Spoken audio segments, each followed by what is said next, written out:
Regardez comment ces gens manquent du respect à la première institution du pays, M. Félix Tshisekedi. Regardez comment ces gens manquent de loyauté et de respect à leur propre autorité morale, M. Félix Tshisekedi. Mes chers frères, Tshisekedi a fait son point de presse la semaine passée. Je crois que c'était mardi ou mercredi. Aujourd'hui, nous sommes lundi. Comment est-ce que le président de la République, eux-mêmes il appelle haute autorité morale du parti, fait un point de presse? Moins d'une semaine après, tous ces lieutenants font des conférences de presse. Comment on peut voler la vedette à un président de la République?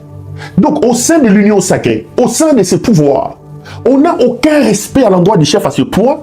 Le chef fait un message. Le chef s'adresse à la population via une conférence de presse. Le chef a parlé pendant 3 heures, cette conférence-là. Moins d'une semaine après, sa propre famille politique vient torpiller l'intervention du président de la République. Donc les Kabouya, les Mbata, tout ce monde-là ne pouvaient même pas attendre 10 jours, ne pouvaient même pas attendre 2 semaines pour laisser aux Congolais de manger, d'avaler la conférence de presse du président, pour laisser le Congolais asseoir tout ce que le président a dit. Fallait-il faire des conférences de presse pour venir voler la vedette?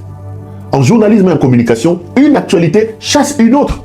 Donc la conférence de Kabouya ici vient chasser une conférence de presse de Tshisekedi alors que tout le monde devait laisser Tshisekedi dans son piédestal, profiter de sa gloire et profiter du fait que son message est côté Sokiwapi. On ne peut pas se réveiller un matin alors que les chefs venaient de parler, organiser d'autres conférences de presse pour créer de l'interférence au message du président de la République. C'est un manque criant de respect, c'est un manque criant de stratégie, c'est un manque criant de sérieux. Ce que ce monsieur ici a fait. Et il n'est pas le seul. Comme il a ici, les Mbata et les autres ont fait pareil.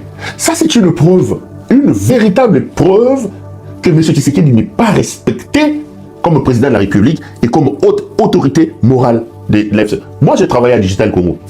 J'ai travaillé 15 ans à Digital Congo. Digital Congo, c'est la chaîne de Kabila, vous connaissez.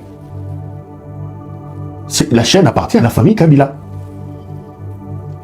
Lorsque Kabila faisait une déclaration, lorsque Kabila faisait un point de presse, automatiquement après le point de presse, qu'on diffusait souvent en direct à la RTNC, à Digital Congo, à Biwan chez l'ambassadeur Moutamba, et à Télé 50 chez mon grand frère Jean-Marie Kassamba, personne n'avait le droit de venir voler la vedette. On disait, laissons le Congolais, laissons les gens consommer le message du président. Et on s'organisait pour que dans toutes les éditions, pendant la semaine ou les jours qui suivent, qu'un aspect du discours du président de la République soit repris dans les journaux, soit repris dans les pages magazines après les journaux pour que le message du président puisse passer. On ne peut pas laisser le président faire une conférence de presse pendant 3 heures et moins d'une semaine, début de la semaine prochaine, Chadari convoque une autre conférence de presse. Bochab convoque une autre conférence de presse. Mova convoque une autre conférence de presse. Comment est-ce qu'on peut accepter ça? Je ne m'explique pas que Kabouya prenne la parole. Maintenant, il s'attaque à tout le monde. Là où je suis d'accord un peu avec lui, c'est quand il parle de Martin Fayoulou. Les gens de Fayoulou aussi ne m'aiment plus. Parce qu'ils n'aiment pas que je leur dise la vérité. Excusez-moi. Si vous êtes un habitué de cette émission, entre ce que Kabouya dit et ce que je vous ai toujours révélé ici sur Martin Fayoulou, quelle est la différence? Kabouya ne fait que répéter ce que je vous dis ici. J'ai dit ici que Martin Fayoulou, c'est lui qui a fait élire Kimouta comme gouverneur de la ville de Kinshasa. À l'époque, il avait exigé le poste de mandataire à la SNEL, qui lui a été refusé, mais il a reçu l'argent de Kabila, alors que lui, opposant, il a reçu l'argent de Kabila. C'est lui qui a fait de Kimouta gouverneur. Quand j'ai dit ici que Martin Fayoulou était en adéquation avec Tshisekedi et qu'il vous fait l'argent, quand Kabouya vous dit que c'est par frustration qu'il n'est pas avec nous, venez me contester maintenant. Fayoulou est un homme qui a perdu sa crédibilité. J'ai dit ici que jusqu'à la veille des élections de 2018, Fayoulou était une souris naine. Fayoulou n'avait pas le poids d'un Olengankoy, par exemple. Il n'avait pas le poids d'un Olengankoy. C'est le concours des circonstances avec cette histoire de Lamouka, de Katumbi et de Bemba qui ont donné à Fayoulou son envergure, qui ont fait de Fayoulou une sorte de mastodonte politique. Mais avant, Fayoulou était qui? Mais le problème de Fayoulou, c'est qu'il n'a pas réussi à tirer son épingle des jeux au point de profiter de ses soutiens et de ses torats obtenus par concours des circonstances. Et aujourd'hui, il est derrière Tshisekedi, c'est un néo-tshisekediste. Je l'ai dit toujours. Quand Kabouya l'a dit, vous allez me contredire comment? Kabouya a bien résumé M. Martin Fayulu. Il a bien résumé Fayulu. Mais dans la folie, Kabouya a tout simplement volé la vedette à M. Tshisekedi.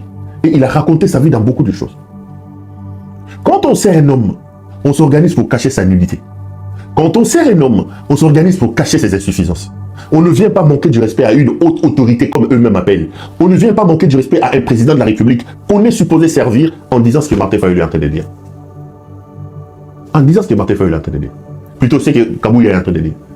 Ça, c'est la preuve de la désorganisation, de la déstructuration de leur plateforme et de leur histoire qu'on appelle l'Union sacrée. Chers compatriotes, ces gens ne sont pas là pour vous. Ces gens n'ont aucun amour pour le Congo. Aucun amour pour le Congo. Ils ne l'ont pas.